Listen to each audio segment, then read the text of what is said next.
Bismillahirrahmanirrahim. Assalamualaikum warahmatullahi wabarakatuh. Innal hamdalillah nahmaduhu wa nasta'inuhu wa nastaghfiruh wa na'udzu billahi min shururi anfusina wa min sayyiati a'malina. Man yahdihillahu fala mudilla lahu wa man yudlil fala hadiya lahu. Ashhadu an la ilaha illallah wahdahu la sharika lahu وأشهد أن محمدا عبده ورسوله صلى الله عليه وعلى آله وأصحابه ومن تبعهم بإحسان إلى يوم الدين. قال الله تعالى: يا أيها الذين آمنوا اتقوا الله حق تقاته ولا تموتن إلا وأنتم مسلمون. يا أيها الناس اتقوا ربكم الذي خلقكم من نفس واحدة وخلق منها زوجها وبث منهما رجالا كثيرا ونساء واتقوا الله الذي تساءلون به والأرحام إن الله كان عليكم رقيبا.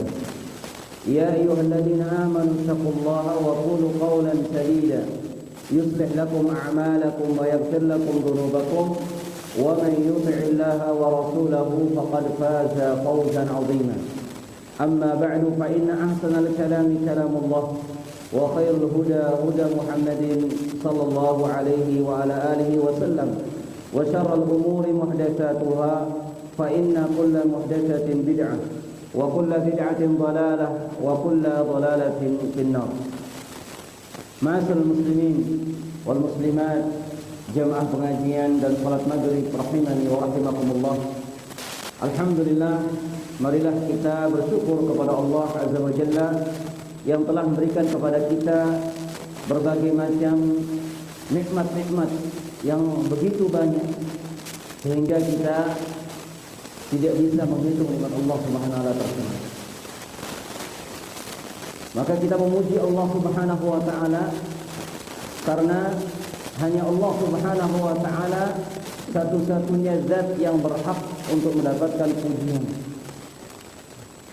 Karena Allah Subhanahu wa taala yang telah memberikan kepada kita berbagai macam kenikmatan. Apapun kenikmatan, kesenangan yang kita peroleh, semuanya itu datangnya dari Allah Subhanahu wa taala. Allah Subhanahu wa taala sebutkan dalam Al-Qur'an, "Wa ma bikum min ni'matin faminallah." Maka apa saja berupa nikmat-nikmat yang kalian dapatkan, yang kalian rasakan, faminallah, maka datangnya semata-mata hanya dari Allah Subhanahu wa taala. Maka oleh karena itu, orang yang dia tidak bersyukur kepada Allah Subhanahu wa taala berarti dia tidak menyadari bahwasanya nikmat tersebut datangnya dari Allah Subhanahu wa taala. Orang yang dia menyia-nyiakan nikmat Allah Subhanahu wa taala, justru mempergunakan nikmat-nikmat Allah Subhanahu wa taala pada jalan-jalan yang tidak diridhai oleh Allah Subhanahu wa taala, berarti orang ini tidak menghargai betapa agung dan besarnya nikmat Allah Subhanahu wa taala. Orang-orang yang tidak memanfaatkan nikmat Allah Subhanahu wa taala untuk beribadah kepada Allah Subhanahu wa taala, berarti orang ini tidak menyadari bahwasanya semua nikmat yang Allah Subhanahu wa taala berikan kepada kita akan kita pertanggungjawabkan di hadapan Allah Subhanahu wa taala. Semua yang kita lakukan, semua yang kita dapatkan, semuanya itu akan kita pertanggungjawabkan di hadapan Allah Subhanahu wa taala. Allah Subhanahu wa taala menyebutkan dalam Al-Qur'an, "Tsumma latus'alunna yawma idzin 'anil na'im." Kemudian pada suatu hari nanti kalian akan dimintai pertanggungjawaban terhadap semua nikmat yang telah diberikan kepada kalian. Maka ini yang harus kita ingat, jemaah dirahmati Allah Subhanahu wa taala. Semua kita akan berdiri di hadapan Allah Subhanahu wa taala. Semua kita akan berdiri di hadapan Allah. Tidak ada di antara kita dengan Allah Subhanahu wa taala penterjemah. Di situ Allah Subhanahu wa taala akan memintai pertanggungjawaban, bertanya kepada kita ya tentang nikmat-nikmat yang Allah Subhanahu wa taala berikan kepada kita. Maka oleh karena itu hendaknya kita senantiasa terus memohon kepada Allah Subhanahu wa taala, berdoa kepada Allah Subhanahu wa taala agar kita senantiasa dibantu, ditolong oleh Allah Subhanahu wa taala, kita bisa melaksanakan ketaatan kepada Allah Subhanahu wa taala, kita bisa mensyukuri nikmat Allah Subhanahu wa taala, dan kita bisa memperbaiki ibadah kita kepada Allah Subhanahu wa taala. Sebagaimana doa yang diajarkan oleh Nabi kita yang mulia Nabi Muhammad sallallahu alaihi wasallam, Allahumma a'inni ala dzikrika wa syukrika wa husni ibadatik. Ya Allah, bantulah kami, bantulah aku ya Allah, ya, ala dzikrika, untuk senantiasa bisa berzikir kepadamu, mengingatmu ya Allah. Wa syukrika, dan bantulah hamba-Mu ini ya Allah agar bisa bersyukur, ya, mensyukuri semua nikmat-nikmat yang telah Kau berikan kepadaku, baik itu syukur dengan hati, syukur dengan lisan, ataupun bersyukur dengan anggota badan. Kita minta kepada Allah Subhanahu wa taala. Dan bantulah aku ya Allah untuk memperbaiki ibadah. Jadi kita minta tolong kepada Allah Subhanahu wa taala, karena satu-satunya zat yang bisa membimbing kita, menolong kita agar kita senantiasa bisa beribadah, ya, hanya Allah Subhanahu wa taala. Satu-satunya zat yang bisa membantu kita agar kita bisa mensyukuri nikmat-nikmatnya hanya Allah Subhanahu wa taala. Dan satu-satunya zat yang bisa menolong kita untuk memperbaiki ibadah kita hanya Allah Subhanahu wa taala. Maka senantiasa kita memohon, ya, bantuan dari Allah Subhanahu wa taala, dan itulah menunjukkan kita sebagai manusia ini makhluk yang lemah. Kita tidak bisa melakukan apapun, ya, kecuali kita mendapatkan bantuan dari Allah Subhanahu wa taala.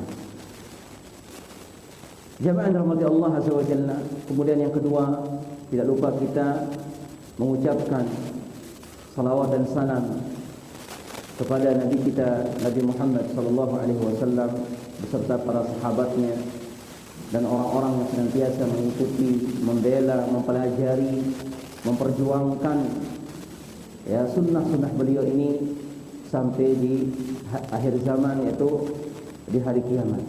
Allahumma salli ala Muhammad wa ala ali Muhammad kama sallaita ala Ibrahim wa ala ali Ibrahim innaka Hamidum Majid. Allahumma barik ala Muhammad wa ala ali Muhammad kama barakta ala Ibrahim wa ala ali Ibrahim innaka Hamidum Majid. Jemaah yang dirahmati Allah azza wa jalla, di malam ini insyaallah kita akan melanjutkan masih membahas tentang kesalahan-kesalahan di dalam salat. Kita akan ambil faidah, beberapa faidah yang dibawakan oleh seorang ulama, yaitu Syekh Abu Ubaidah Masyhur bin Hasan bin Muhammad bin Salman hafizahullah taala dari kitabnya yang berjudul Akhtaul Musalli, kesalahan-kesalahan orang yang sholat. Dan ini harus kita pelajari.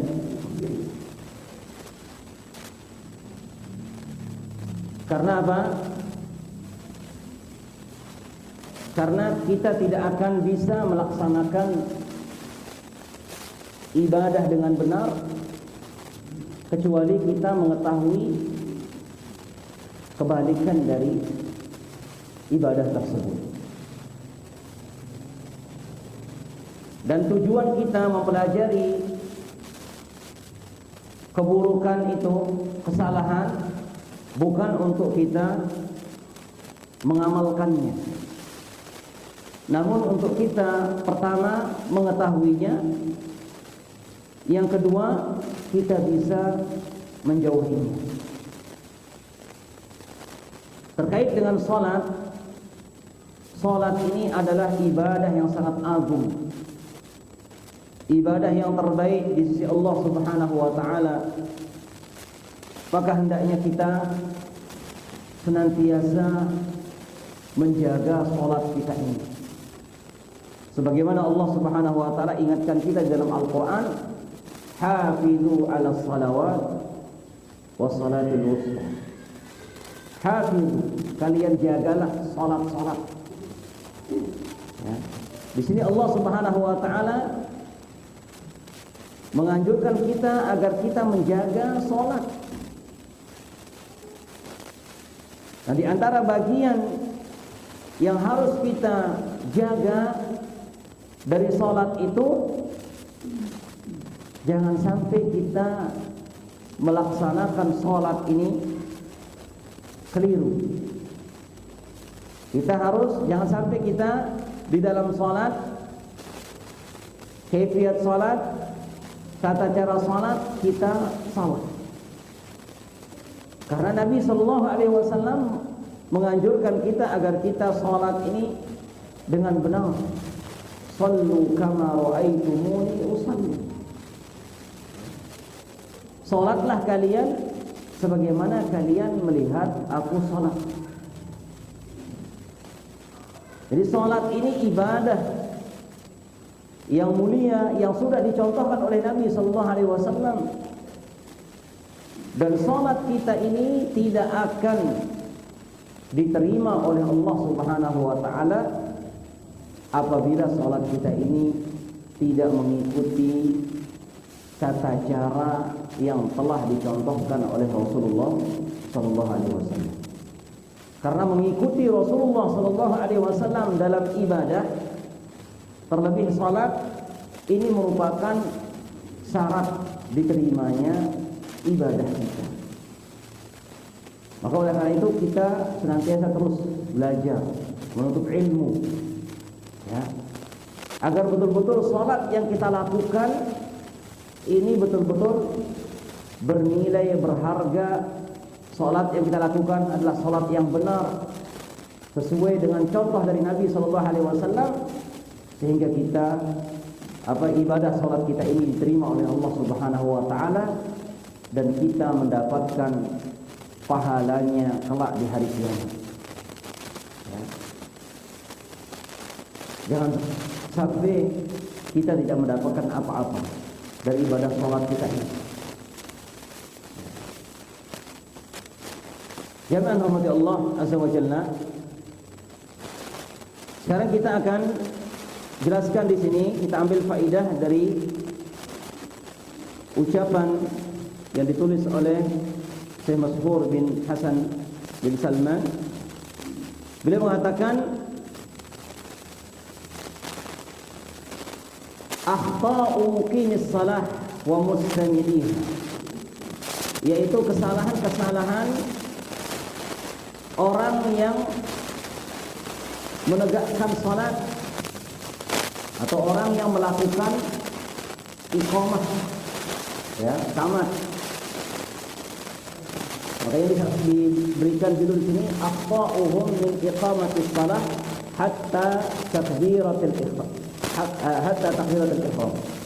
Itu kesalahan-kesalahan orang yang salat dari iqamatus salat, dari semenjak ditamatkan salat itu sampai takbiratul ihram. Ya. Jadi kesalahan-kesalahan dilakukan oleh orang yang qomat. Kemudian nanti juga akan disebutkan makmumnya dan juga kesalahan yang dilakukan oleh imam. Ya. Dari tamat sampai takbiratul ihram. Nah, yang pertama disebutkan akhta'u muqimis shalah, kesalahan-kesalahan orang yang qomat. Ya. Dan orang yang mendengarkannya. Yang pertama disebutkan di sini i'tiqadu annahu la tujzi'ul iqamah illa minal mu'adzin. Keyakinan ya bahwasanya tidak sah iqamat itu kecuali yang dilakukan oleh muadzin. Jadi meyakini bahwasanya kalau yang qomat itu selain tukang azannya maka tidak sah. Ini ada yang meyakini seperti itu.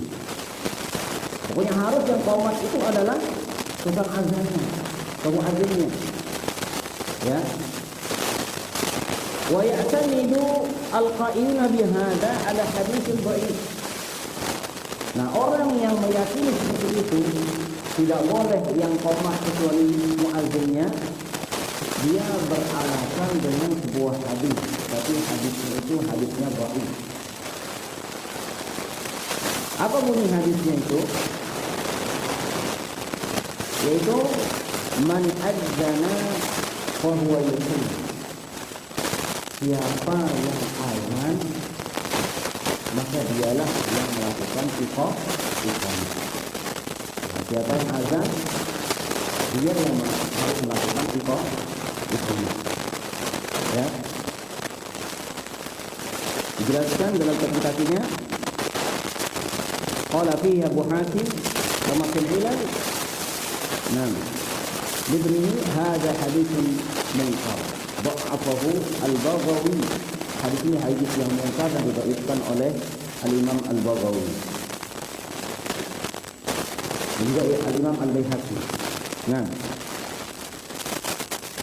Jadi ini kesalahan yang pertama, yaitu sebagian orang meyakini bahwasanya yang harus qomat itu yaitu azan, tidak boleh yang lain. Ya, beralasan dengan hadis yang dhaif ini. Kemudian muallif menukilkan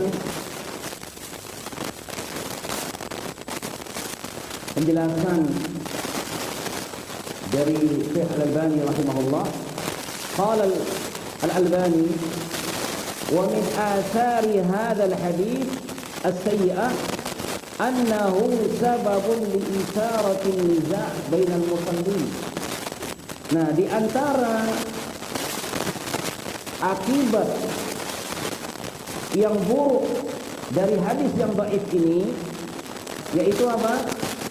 Hadis ini menyebabkan atau membangkitkan permusuhan di antara orang yang salah. Ya, bersual. Ya, berselisih. Ini akibat dari hadis yang dhaif ini. Itu terjadi makmum bersual. Ya, gara-gara hadis ini. Kama waqa'a dzalika ghairu marrah. Sebagaimana yang terjadi kata beliau. وذلك حين يتأخر المؤذن عن دخول المسجد لعذر. Ketika muadzinnya mungkin setelah azan karena ada kebutuhan, ada uzurnya, akhirnya dia keluar dari masjid. Nah, sehingga sebagian orang makmum yang sudah hadir ketika dia ingin melakukan iqamah, karena mungkin sudah waktu qomat, karena muadzin tadi ada uzurnya yang menyebabkan dia harus pulang, ya.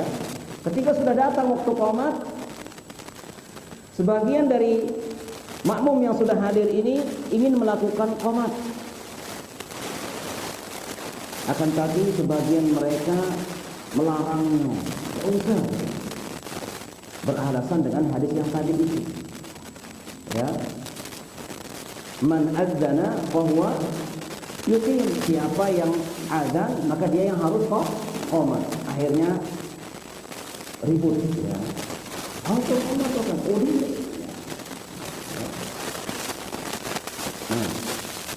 Baik. Illa ay ya'taridu alaihi muhtajjan bi hadzal hadis. Jadi beralasan dengan hadis tadi itu. Dia tidak tahu bahwasanya hadis itu hadis yang dhaif, hadis yang lemah. Tidak boleh disandarkan kepada Nabi Muhammad sallallahu alaihi wasallam, apalagi dijadikan alasan untuk melarang orang yang mau melakukan ketaatan kepada Allah untuk menegakkan salat. Ya. Ini akibatnya kalau kita beralasan dengan hadis yang lemah, ya akan berselisih. Nah, ini yang pertama jemaah yang Allah disebutkan. Jadi kesalahan ya meyakini bahwasanya siapa yang azan maka dia yang harus qomat, tidak boleh yang lain. Yang benar boleh saja. Ya. Tidak mesti tukang azannya yang qomat. Ya. Siapapun boleh melakukan qomat apabila telah waktunya. Nah, kemudian kesalahan yang kedua. Ini sangat penting. Ya harus kita ketahui. Walaysa lil muadzini an yuqima as-salata bighairi idznil imam. Maka tidak boleh bagi tukang azan untuk melakukan qomat ya selain kalau sudah diizinkan oleh imam. Ini harus kita perhatikan. Walaysa lil muadzin an yuqima as-salah bi ghairi idznil imam. Ya, tidak boleh bagi muadzin ini untuk melakukan iqamah kalau tidak diizinkan oleh imam. Siapapun yang nyuruh-nyuruh makmum itu tidak boleh sebelum imam yang menyuruh. Kenapa? Wa ghairul muadzin aula bidzalik. Kalau tukang adzan saja tidak boleh dia qomat tanpa seizin imam, apalagi yang bukan tukang azan, yang bukan azan. Ya. Fa'alal musallin mura'atu dzalik. Maka hendaknya orang-orang yang salat ini harus perhatian masalah ini. Baik tukang azannya, baik makmumnya harus perhatian tentang masalah ini. Wa 'alaihim ay ya'rifu hadzal haqq lil imam. Dan mereka orang-orang yang salat ini harus mengetahui hak imam ini. Jadi hak imam itu untuk memerintahkan iqamat. Kapan diiqamatkan itu haknya imam. Nah, fala yatadakhal ahadun fi amri iqamati shalah hatta ya'dana bihal imam. Tidak ada seorang pun yang boleh masuk dalam masalah ini kecuali kalau tidak diizinkan oleh imam. Ya. Wafaqallahu al-jami' lima yuhibbuhu wa yardah. Semoga Allah Subhanahu wa taala memberikan taufik kepada kita semuanya terhadap apa-apa yang dicintai dan diridhai oleh Allah Subhanahu wa taala. Ya. Jadi iqamat itu adalah haknya imam. Tidak boleh seorang pun makmum masuk dalam masalah ini atau dia langsung datang langsung qomat. Ya, maka ini tidak diperbolehkan. Ya, kecuali kalau nyata-nyata mungkin imamnya ada halangan, ada uzur, ya, maka itu lain lagi permasalahannya. Ya, baik. Kemudian di antara kesalahan-kesalahan iqamah, yang ketiga ini yaitu apa? Ziyadatu lafzi sayyidina, menambahkan lafaz sayyidina. Ya. Fi alfadhiha, di dalam lafaz-lafaz iqamah ada tambahan, menambah. Ya. Allahu Akbar, asyhadu an la ilaha illallah, asyhadu anna sayyidina Muhammad Rasulullah. Ya. Maka menambah lafaz itu termasuk kesalahan. Kenapa? Ma'anna al-fadhiha ma'thura. Karena lafaz azan ini sudah ada dalilnya. Ya. Lafaz azan ini lafaz ibadah, sudah dicontohkan ya dari zaman Nabi sallallahu alaihi wasallam, sudah dicontohkan, tidak pernah berubah. Muta'abbadun biha, lafaz-lafaz ibadah.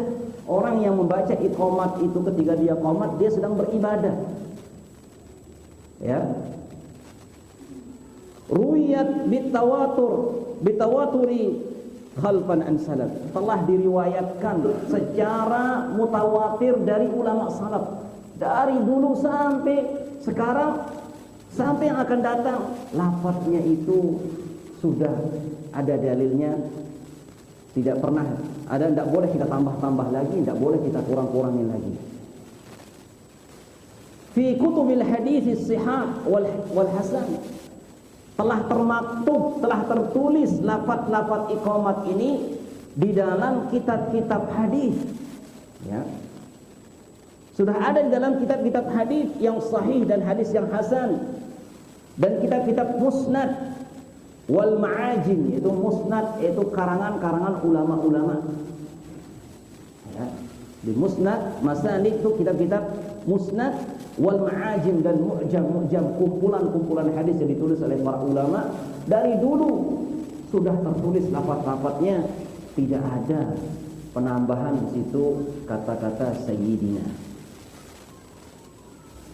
Walam yurwa ahadun qattun istihbab hadhihi ziyadah an sahabi wala tabi'i, dan tidak pernah diriwayatkan, tidak ada diriwayatkan seorang pun untuk membolehkan, dianjurkan untuk menambahnya, baik itu dari kalangan para sahabat ataupun para tabi'in. Tidak ada riwayat dari para sahabat. Para sahabat ini hidup di zaman Nabi, ya. Bahkan Nabi SAW memiliki tukang azan, Bilal bin Rabah dan Abdullah bin Umi Maktum. Ini tukang azannya Nabi SAW. Kalau seandainya ada tambahan-tambahan, tentunya pasti ada nukilan-nukilan tertulis dalam hadis. Jadi tidak ada diriwayatkan seorang pun, seorang sahabat pun tidak pernah meriwayatkan ada tambahan, baik dia sahabat ataupun tabi'in, tidak ada.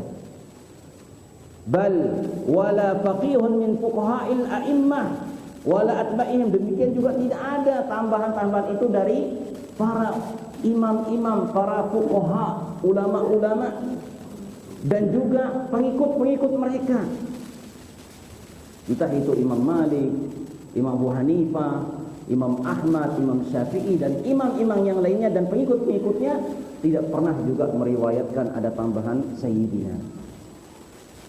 Walaysa ta'zimuhu salawatullah wa salamu alaihi.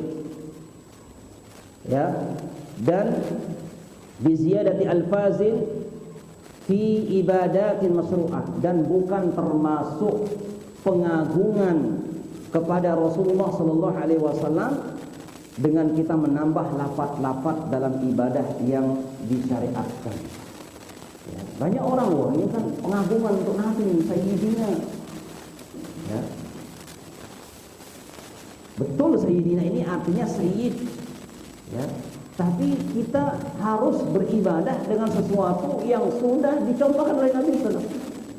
Kalau tidak ada tambahannya, ya sudah, kita ikuti apa yang datang dari Nabi SAW dalam ibadah masyru'ah. Ya. Dalam ibadah-ibadah yang sifatnya zikir, maka tidak boleh kita menambah-nambah lafaz. Ya, pernah kita sampaikan ketika kita membaca tentang zikir. Ya, jadi tidak boleh kita menggunakan lafaz-lafaz ya dalam berzikir yang dimana kalau keadaan tertentu sudah dijelaskan oleh Nabi SAW, zikirnya harus seperti ini, lafaznya ya harus seperti itu. Jangan kita tambah-tambahi, jangan kita kurangi. amalkan sesuai dengan apa yang dicontohkan oleh Rasulullah Sallallahu Alaihi Wasallam. Ya. Yang tidak disunnahkan oleh beliau. Jadi tidak termasuk pengagungan kepada Nabi apabila kita menambah lafaz-lafaz tertentu dalam ibadah yang sudah disyariatkan yang tidak disunnahkan oleh Nabi Sallallahu Alaihi Wasallam. Walam yastahibbuha khulafa'ur rasyidun, dan tidak pula disunnahkan oleh para khulafa'ur rasyidun, pengganti Nabi Sallallahu Alaihi Wasallam. Ya, karena kita diperintahkan oleh Nabi Sallallahu Alaihi Wasallam untuk mengikuti sunnah beliau dan sunnahnya para khulafa'ur rasyidun. Apa kata beliau Sallallahu Alaihi Wasallam? Alaikum bisunnati wa sunnatil khulafa'ir rasyidin al-mahdiyyin tamassaku biha wa 'addu 'alaiha bin nawajid. Wajib bagi kalian, kata Nabi SAW, berpegang dengan sunnahku dan sunnah para khulafa'ir rasyidin. Ya, min ba'di al-mahdiyyin, yang diberikan hidayah oleh Allah Subhanahu wa taala setelahku. 'Addu 'alaiha bin nawajid.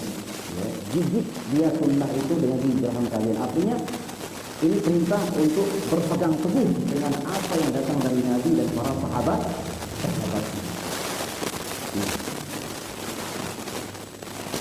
Mimma yardahu salawatullah alaihi, dari kalangan orang-orang yang diridhoi oleh Allah Subhanahu wa taala. Salawatullah alaihi, salawat, semoga senantiasa salawat Allah kepada Nabi kita sekalian. Lianna likulli maqamin maqalan, karena setiap maqam permasalahan itu ada maqal, ya, pembicaraannya. Ya, jadi kita berusaha sesuai mengamalkan apa yang datang dari Nabi Sallallahu Alaihi Wasallam, dari para sahabat. Jangan kita menganggap ini terbagus. Ingat firman dari Allah SWT. Kebagusan itu yang menjadi barometernya, ukurannya bukan kita. Allah dan Rasulnya. Itulah jadi patokan. Itulah yang berhak memberikan bagus dan tidak bagus.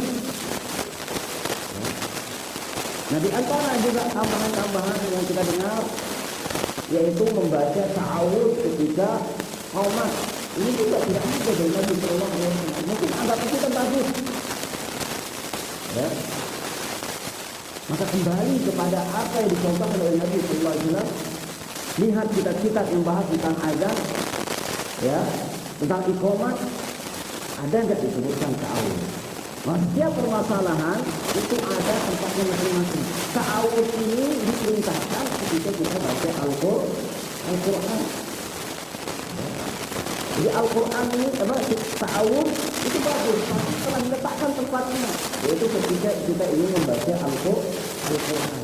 Maka jangan, dan juga mungkin di tempat-tempat yang lain, ya, kalau sudah ditentukan oleh Nabi, ditentukan oleh syariat, ta'awudz kita baca pada momen tertentu yang telah ditentukan oleh syariat, maka boleh. Tapi kalau tidak ditentukan oleh syariat penempatan suatu bacaan, maka jangan kita coba-coba melepaskan bacaan tersebut. Ya, maka ini kita kembali kepada apa yang telah dicontohkan oleh Nabi Sallallahu Alaihi Wasallam. Apa yang datang dari Nabi, amalkan itu. Ya. Nah, kemudian wamin akhta'il muqimin, dan di antara juga kesalahan orang-orang yang melakukan qomat ini, yang keempat, wuqufuhum khalfal imam mubasyarah, berdirinya langsung di belakang imam. Waqad la yakununa min ulil ahlam wan nuha, terkadang dia bukan termasuk orang-orang yang ulil ahlam wan nuha, itu orang yang berilmu, kemudian mungkin ya berilmu atau hafalannya banyak, ya. Wa kadzalika iqamatuhumus shalah wa huwa yamsun, demikian juga dia melakukan iqamat berjalan. Mungkin dia iqamat dari belakang, jalan ke depan. Ya. Waqad sa'ala Abdullah bin Ahmad abahu, ya, Abdullah bin Ahmad, ya, Abdullah ini bertanya kepada bapaknya, yaitu Imam Ahmad rahimahullahu taala. Dia mengatakan, qultu li abi, aku berkata kepada bapakku, yaitu Imam Ahmad maksudnya, ar-rajulu yamsi fil iqamah, ada orang yang melakukan iqamat sambil berjalan. Apa kata Imam Ahmad?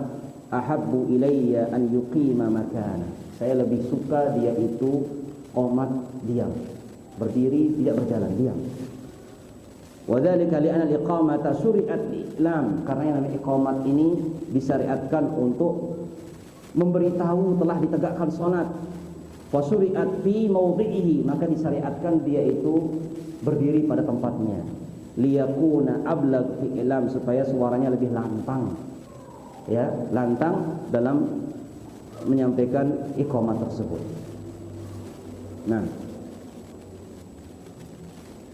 kemudian wa min akhta'i mustami'il iqamah, dan di antara kesalahan orang yang mendengar iqamat, yang kelima di sini disebutkan, qauluhum inda sima, mereka membaca ketika mendengarkan qad qamatis shalah, ya, maka mereka membaca aqamahallahu wa adamaha, ya, li'annahu lam yasih 'anin nabi sallallahu alaihi wasallam, karena tidak ada yang sahih dari Nabi sallallahu alaihi wasallam kita mengucapkan itu.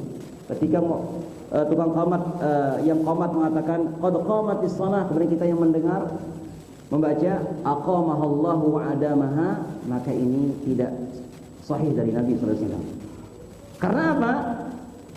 Ya, karena yang datang dari Nabi sallallahu alaihi wasallam secara umum menjawab adzan dan iqamah itu apa? Idza sami'tumul muadzin faqulu mithla ma yaqul. Ya.